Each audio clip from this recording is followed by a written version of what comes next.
pipigilan ng komiting ito ang pag-usad ng investigasyon, ang magiging imahe ng Kamara ay may pinagtatakpan. Lalo na't maraming mambabatas ang di umano'y nakinabang. Higit sa lahat, may direktang ugnayan ang mga gawain ito sa impeachable offense na betrayal of public trust. Tama. Ang mga aligasyon ay grabe.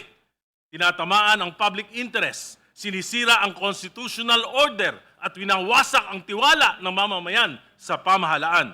Kung mapapatunayang totoo ang mga ito, may nagawang impeachable offense ang Pangulo. Wala ho tayong mahabang pag-uusapan ngayon. Sufficient nga daw ho ang ipinasang impeachment complaint laban nga dito kay Marcos Jr. Dito, galing na rin mismo kay Congressman Erice, kung saan mga ka-update talaga hong galit na ho siya. Lahat nga daw ng mga kongresista dyan pilit hong pinagtatakpan ang matinding korupsyon ng presidente na hanggang ngayon mga ka-update hindi ho papayagan ni Kong Erice lumusot iyan. Kaya mga ka-update, hindi lang itong si Kong Erice ang ating pag-uusapan dahil nga pati itong si Benny Boy Dila na may pa-main character syndrome na akala ho niya siya talaga nanalo bilang kongresista. Nakakalimutan ho ba niya mga ka-update na kung hindi ho nila dinaya o dinisqualify yung kalaban niyang isa, hindi ho siya nandyan nagbibida-bida. Kaya mga update, kung bago lang ho sa ating channel, isang like, isang share, isang subscribe lamang ho, malaking tulong na ho yan dahil dito mga ka-update, pag-uusapan na ho natin kung ano nga ba talaga ang tinatalakay dyan sa impeachment na inilalabas o inilalantad kay Marcos Jr. Dahil alam naman ho natin mga ka-update na sarswela o lutong Macau lamang ho yung impeachment complaint na laban kay Marcos Jr. dahil napakahina ho, makabayan black ko yung tinanggap.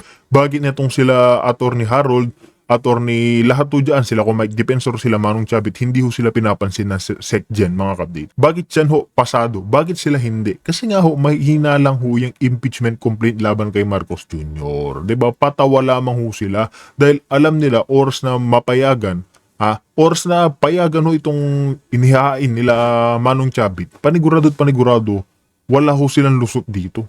Diba? Kaya nga dito, rekta na rin ho tayo dito. Good morning. Matapos kong masusing suriin ang impeachment complaint na inihain ni Lisa Largosa Masa et al. Laban kay Respondent President Ferdinand Marcos Jr., malinaw sa akin na ang reklamo ay sufficient in substance. Batay sa pamantayan ng prima facie sufficiency. Linawin natin, hindi pa natin hinahatulan ang Pangulo. Ang tanong lamang ngayon ay ito, kung mapapatunayang totoo ba ang aligasyon, may nagawang impeachable offense ba ang Pangulo?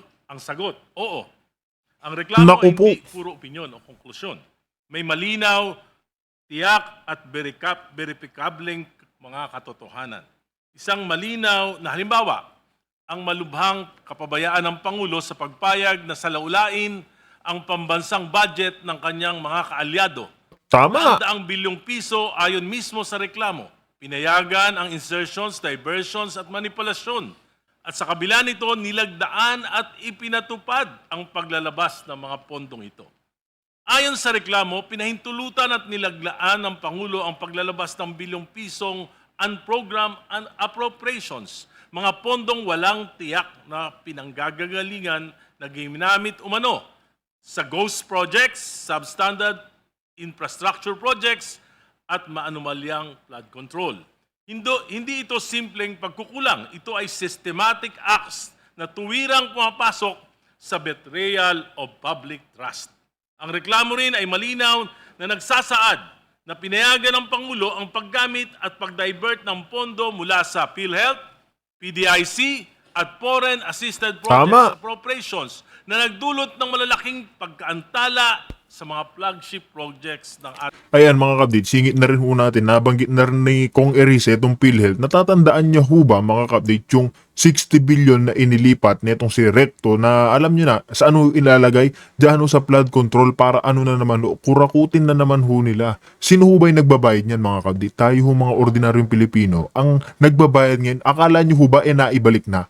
Yun po yung malaking pagkakamali ho natin. Hindi man ho na ibalik yung 60 billion PhilHealth. Kaya ngayon tayo ho mga ordinaryong Pilipino, mga taxpayer ang nagbabalik ho ng 60 billion na kinulimbat ho nila dyan sa PhilHealth para ilipat na naman ho dyan sa ghost projects na alam nyo na ho, sila ho yung kumikita. Sila ho yung nakikinabang. Samantalang yung mga ordinaryong Pilipino, nagbabayad ng buwis. Ito ho kasi mga kabdita, dahil nabibend ho nila yung law, pwede ho nilang dayain yan. Pwede ho nilang dayain at hindi ho sila magbayad ng buwis. Lalo na yung mga konektado kay Marcos Jr. Di ba? Ating bansa, Metro Manila Subway, PNR Elevated Rail at iba pa. Ang epekto nito, bilyong-bilyong pisong nawala dahil sa commitment fees, penalties at price escalation.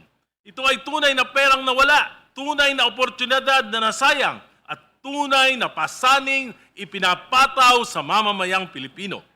Ang reklamo ay malinaw na sumasagot sa mga batayang tanong. Sino ang gumawa? Ang Pangulo. Ano ang ginawa? Pinayagan at nilagdaan ng budget, manipulation at anomalous releases. Kailan? 2023, 2024 at 2025 GAA. Paano? Sa pag-aproba ng releases at kabiguang pigilan ang diversion ng pondo. Higit sa lahat, may direktang ugnayan ang mga gawain ito sa impeachable offense na betrayal of public trust. Tama. Ang mga aligasyon ay grabe. Tinatamaan ang public interest, sinisira ang constitutional order at winawasak ang tiwala ng mamamayan sa pamahalaan. Kung mapapatunayang totoo ang mga ito, may nagawang impeachable offense ang Pangulo. Iyan lang ang dapat nating pagpasyahan sa yugtong ito. Dapat bigyan ng pagkakataon ang mga nagrereklamo na magharap ng mga ebidensya, magsumite ng mga sworn statements at mapatunayan ang kanilang mga aligasyon. Kasabay nito, dapat ding bigyan ng pagkakataon ng Pangulo na ipagtanggol niya ang kanyang sarili. Ito ay hindi pag-uusig.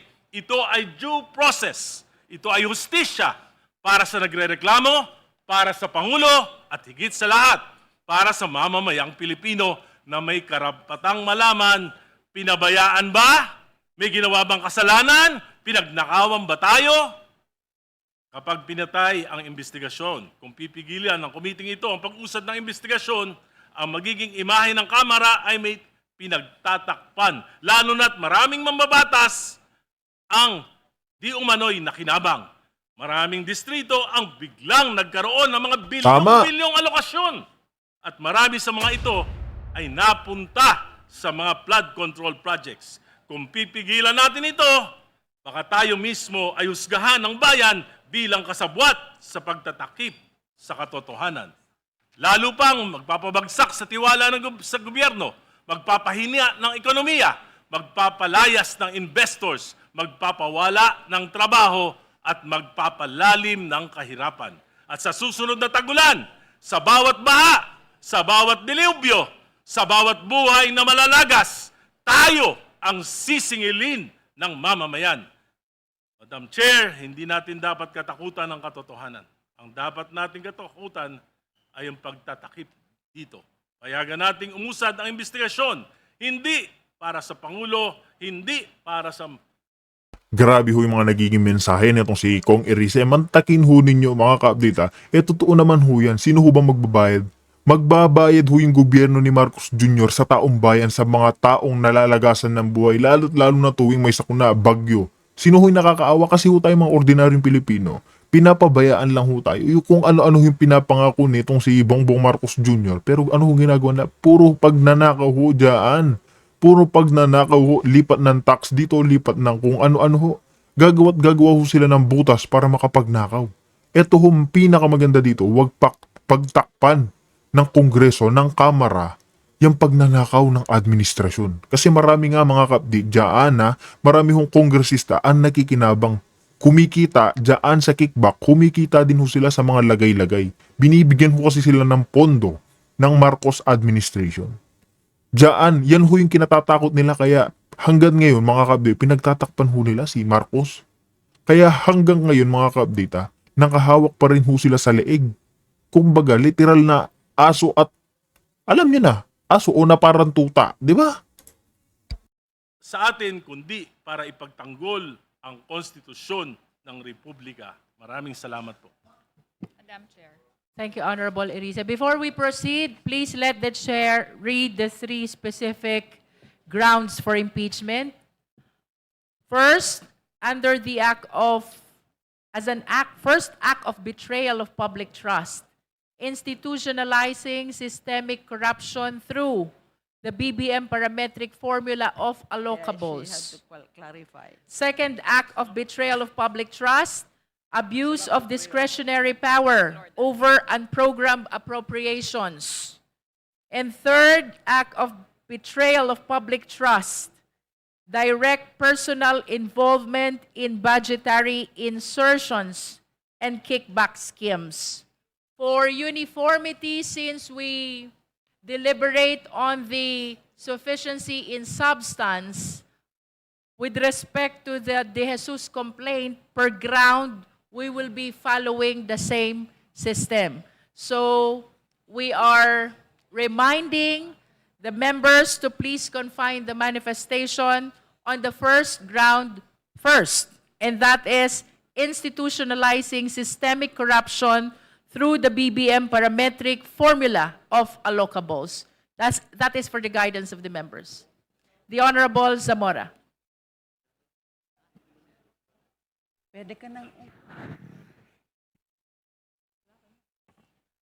Madam Chair, if I may make my manifestation as regards the entire complaint. Yesterday, it was made clear that for an impeachment complaint to be declared sufficient in substance, the recital of facts should constitute the impeachable offense charged.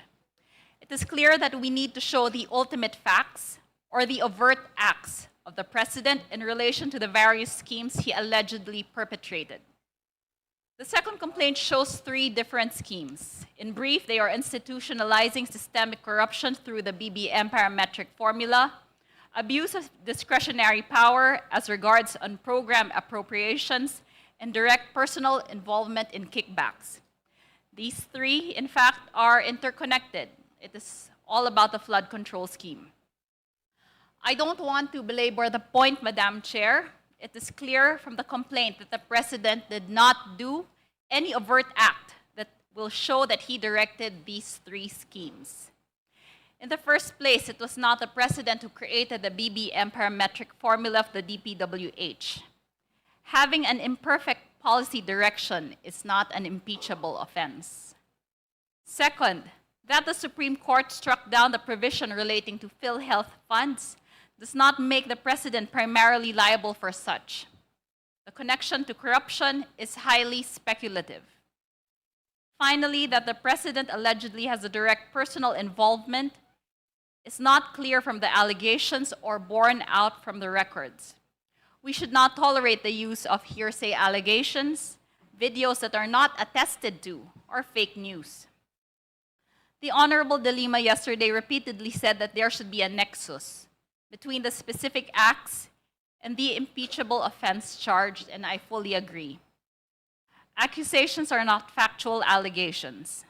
A lot of what is written are mere speculations or conjectures arising from hearsay and worse, even double hearsay testimonies, just to connect the President to the charges. To say that the office of the President has become the command center of a criminal enterprise is not only unfounded, but is also a mere dramatic rhetoric. Thank you, Madam Chair. Thank you. Next, we recognize the Honorable Garbin. Thank you, Madam Chair. Madam Chair, may I also be recognized later on? Honorable Garbin, then Honorable Gonzales, then Honorable Abante, one after the other. Thank you. Madam Chair, also, this representation, I've been raising my hands early on. Okay, let me repeat. Honorable Garbin, and then Honorable De Lima, Vice Chair Dumogan, Honorable Gonzales, and then Honorable Abante. And then Honorable Rodriguez. Thank you, Madam Chair. Thank you. You may proceed, Honorable Garbin. Thank you, Madam Chair. On the first ground, the BBM parametric formula as an institutionalization of corruption. The core allegations of the complainant is that the DPWH approach or the baseline balance manage allegedly shows priorities of leaders to override technical allocations and branding it BBM, and it proves as a presidential corruption framework. Let me state, Madam Chair, that this is not sufficient in substance. Number one, a planning allocation formula is not illegal on its face. Government budgeting necessarily involves policy priorities.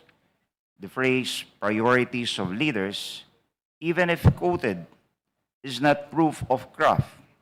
It is consistent with political accountability in appropriations, especially where Congress itself sets national priorities. The complaint does not cite a constitutional provision prohibiting executive consideration of policy priorities in infrastructure programming. Second, no pleaded fact shows that the President authored, ordered, or used the formula to commit a corrupt act. The complaint infers presidential culpability from branding BBM and from the existence of managed stage. That is not ultimate facts, Madam Chair. It is an argument. Third, no annex authentic DPWH document is shown in the filed copy.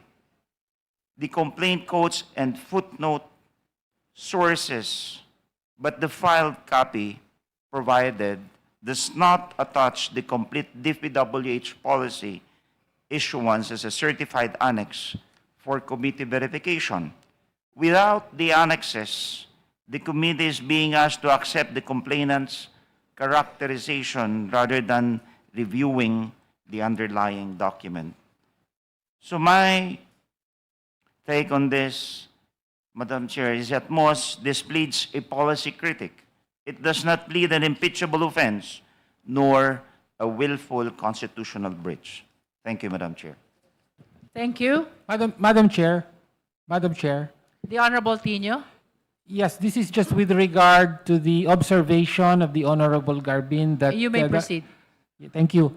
That the observation of the Honorable Garbin that the complaint was submitted without annexes for the information of the committee, if it is not yet aware, the complaint was submitted with annexes in a USB format and it was sealed by, in an envelope by the Secretary General or the Office of the Secretary General when it was received.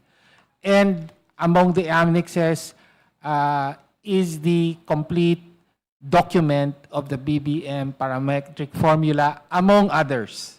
No, so let me correct that wrong information that there are no annexes. There were annexes officially submitted, and we hope that the committee will provide the annexes to the members themselves for their appreciation. Thank you, Madam Chair. The committee notes of the manifestation of the Honorable Tino with respect to the submission of the said annexes. Next to manifest is the Honorable De Lima. Thank you, Madam Chair. Good morning to my colleagues.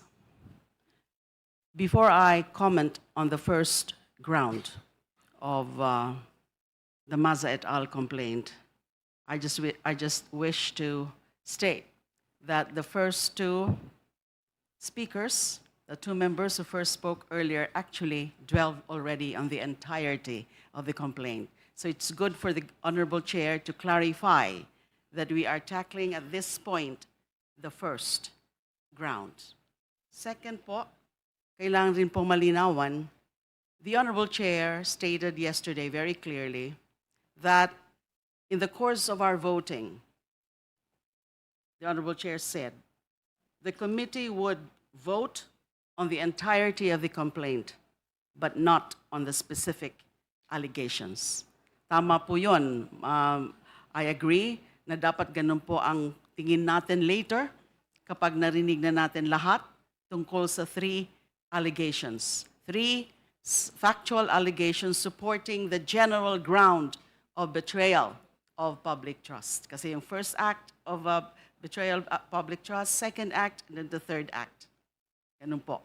Kasi nga po, baka po meron ilan sa atin ang tingin sa isa ay sa isa may mga certain allegations na hindi naman talaga ultimate facts, but more of conclusion already. But whether or not that's the case, ang importante, Ang analysis po natin ng buong complaint is that it would show that there is sufficiency in substance in the sense that there is a recital of the acts constituting the offense charge. So may I proceed, Madam Chair, sa aking analysis po? You may proceed, Honorable De Lima.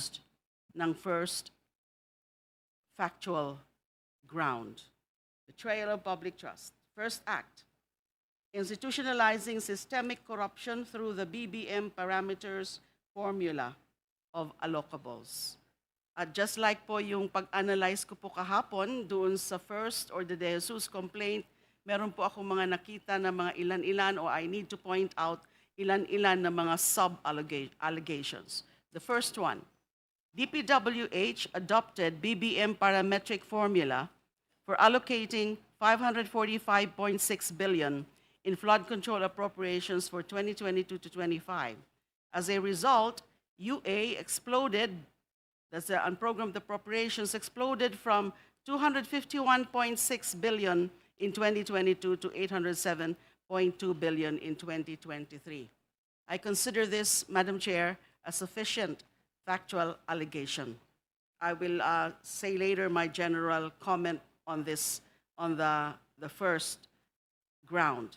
The second sub-allegation, the managed stage of the parametric formula admits that political patronage determine allocation of funds. To me, this is a conclusion derived from the language of the BBM parametric formula and not a factual allegation.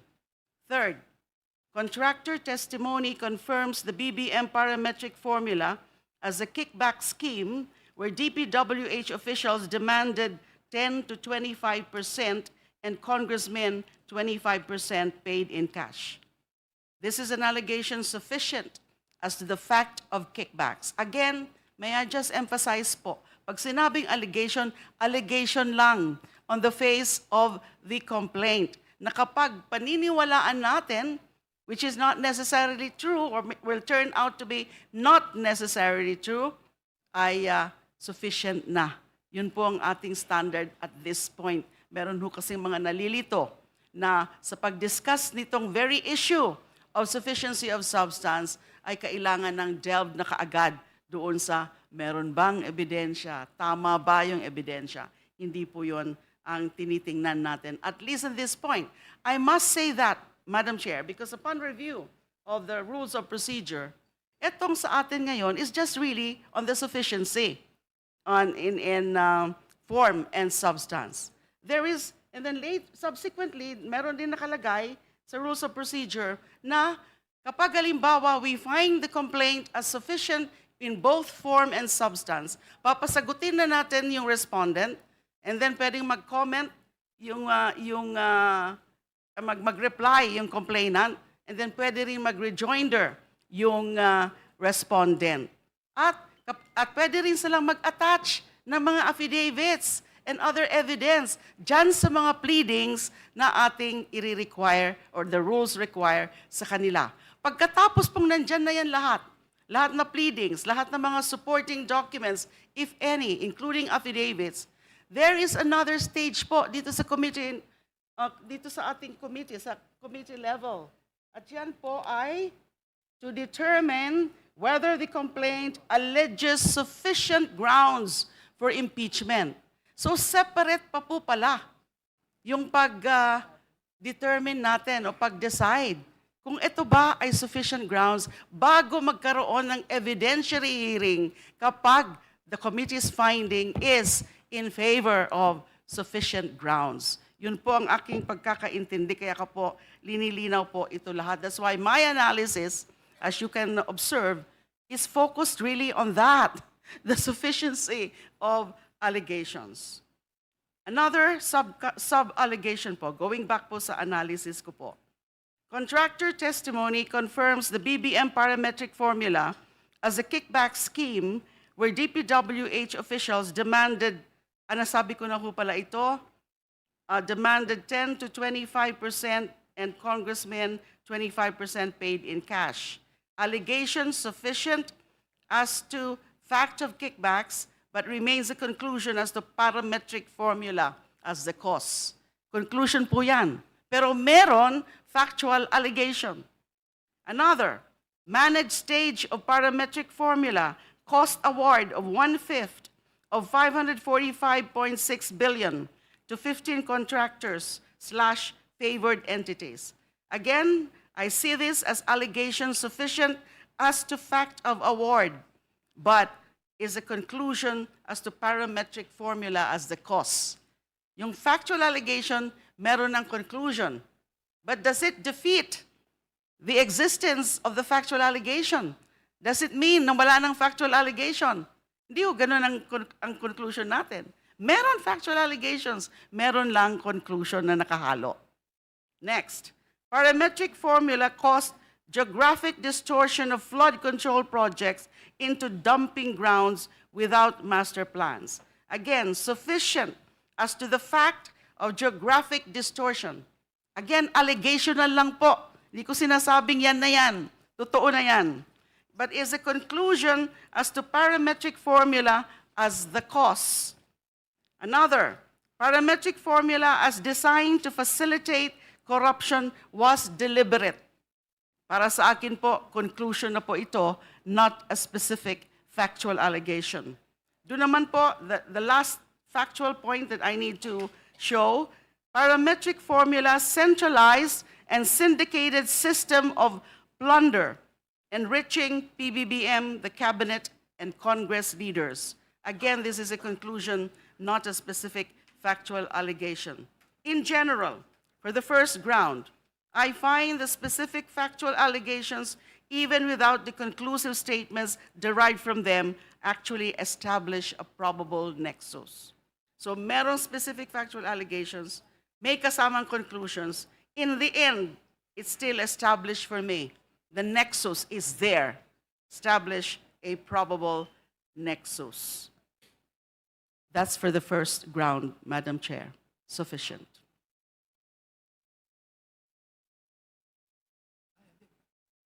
Honorable De Lima, does that complete your manifestation for the first ground? For the first ground, Madam Chair. Can we finish first all the manifestations for the first ground before we call you for the succeeding grounds? Yes po. Thank First you. ground. Now we recognize the Honorable Vice Chair Dumogan. Again, this is for the first act of betrayal of public trust on the BBM parametric formula of allocables. Thank you, Madam Chair. First, the complainants had verified that they have factual knowledge of the allegations. As it is coming out, the allegations from paragraphs 5 to 65 do not show that they have factual knowledge. It's based on second information. I do not like to belabor on that point. I do not like to repeat what our distinguished colleague De Lima had stated. Yes, it can be if there is a factual allegations, but it does not link the president, because what we are obligated to find out is sufficiency in substance that will link the president, that will justify the prosecution of the president on an impeachable offense. It will be prolonging the agony if we will just keep on admitting this and go to the steps if we know from the documents and from the allegations submitted that there is no direct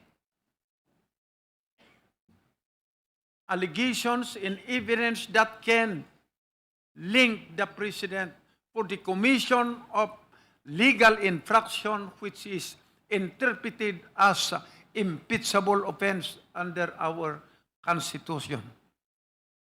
I had reviewed the allegations paragraphs per paragraph, and it is my humble submission that on ground number one, institutionalizing system corruption through the BBM parametric formula, I cannot find evidence that will directly link the President for having committed an impeachable offense. Yes, we condemn corruption that been committed. I'm sure that all of us are to that point.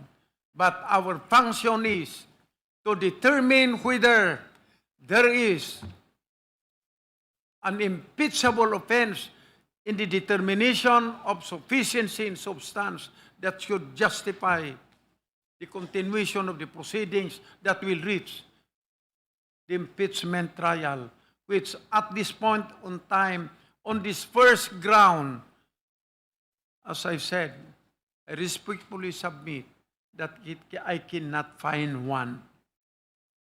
I do not like to say it one by one. My justifications on this point because of limited time. But if it is necessary, then by all means, we will do it. I respectfully submit. We commend Vice Chair Dumogan for reading paragraph 5 to 65.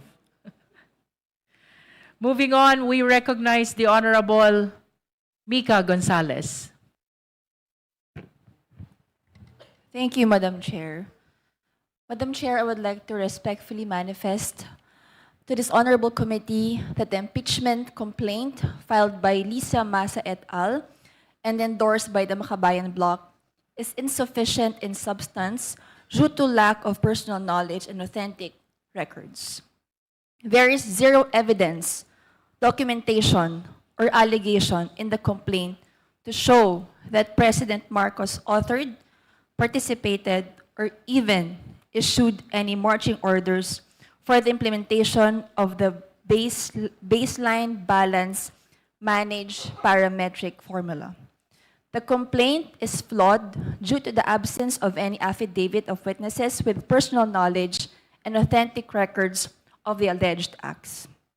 Furthermore, the mere existence of a parametric formula alone fails to meet the threshold of an impeachable offense under the Constitution.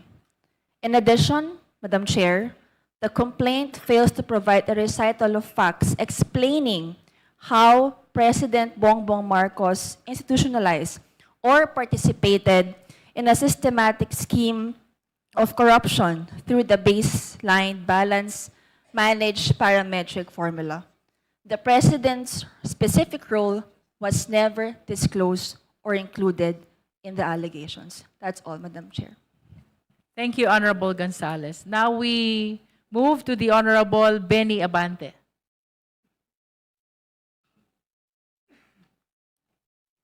Thank you, Madam Chair. I'm so glad that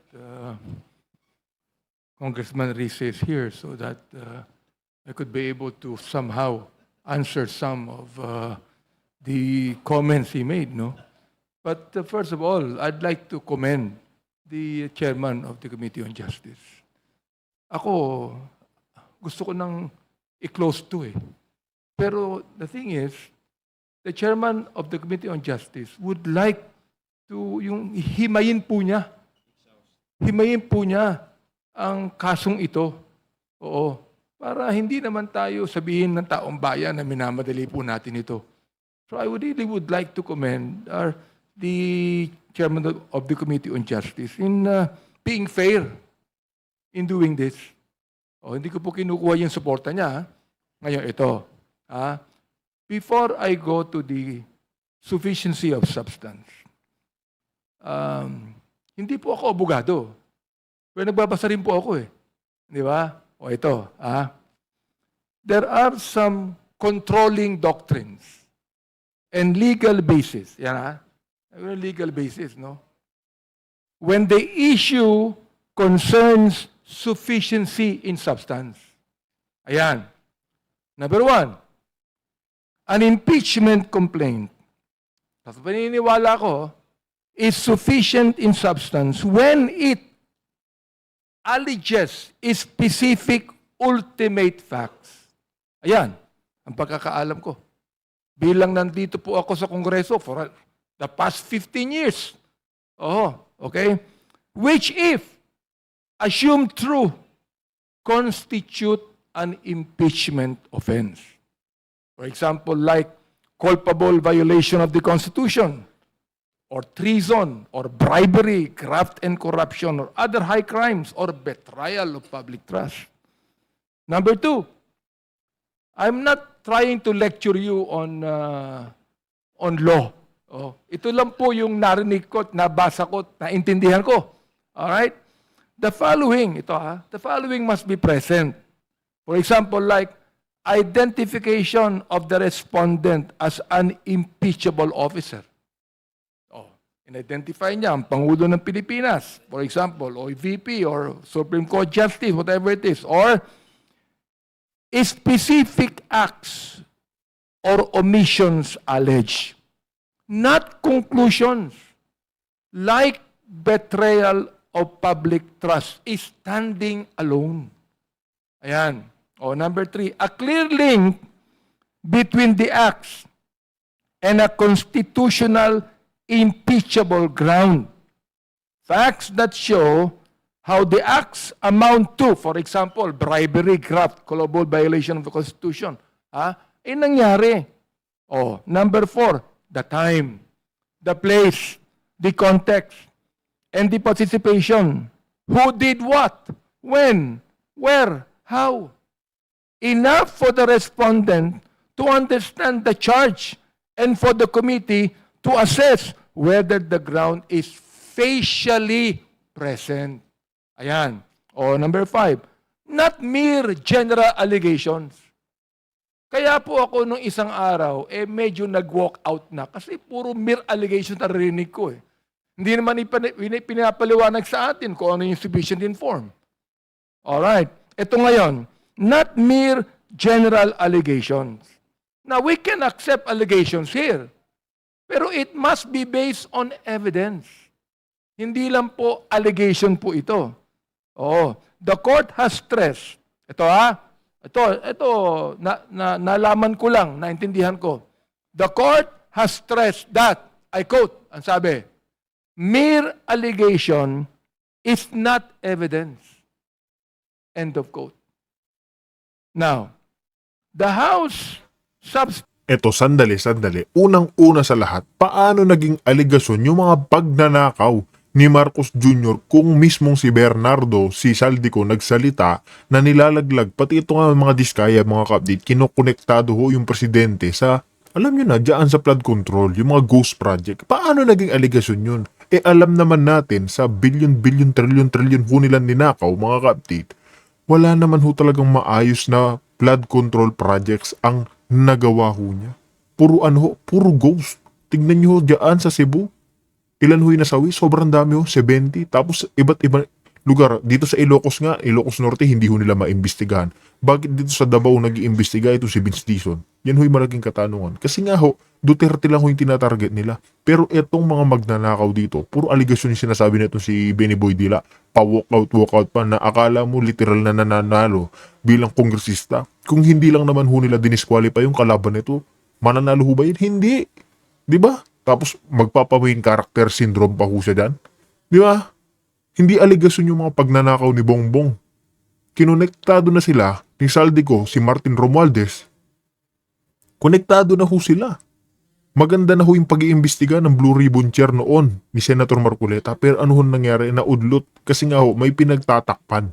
Yan ho yung malaking katotohanan dyan. Diba? Kaya kung meron ho kayo naging komento reaction dito sa ating tinalakay pinag-usapan, sa comment section na lang ho natin ituloy. Kaya mga update dito na ho natin tatapusin ang ating reaction video.